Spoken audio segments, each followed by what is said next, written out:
Welcome to our channel. Today we how to transfer ChargePoint network management for property owners, full guide step by step clearly. To transfer ChargePoint network management for property owners, begin by gathering all necessary information regarding the current account. Log into the ChargePoint account associated with the property. Navigate to the account settings section of the dashboard. Locate the option for Transfer Network Management or Account Transfer. Review the criteria and requirements listed for transferring network management. Ensure that you have the details of the new property owner ready for input. Input the new owner's information, including their email address and contact number. Confirm the new owner's authorization to assume responsibility for the ChargePoint network. Follow any prompts for verification or additional documentation required for the transfer. Submit the transfer request through the platform.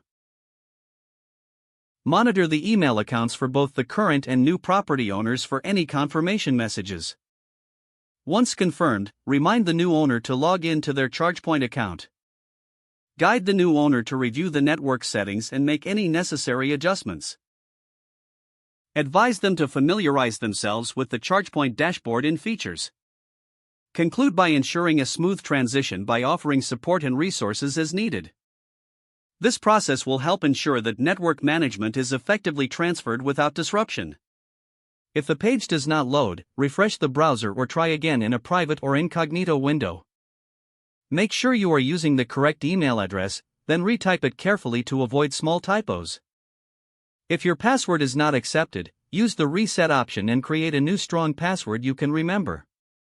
Check your spam folder for verification or security emails, then complete any requested confirmation steps. Enable two-factor authentication if available to improve account security and reduce unauthorized access risk.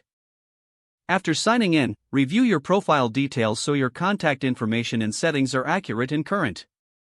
If you see an error message, note it down and try again after restarting your device and internet connection. Log out when you finish, especially on shared devices, to keep your account and payment information secure. If the page does not load, refresh the browser or try again in a private or incognito window. Make sure you are using the correct email address, then retype it carefully to avoid small typos.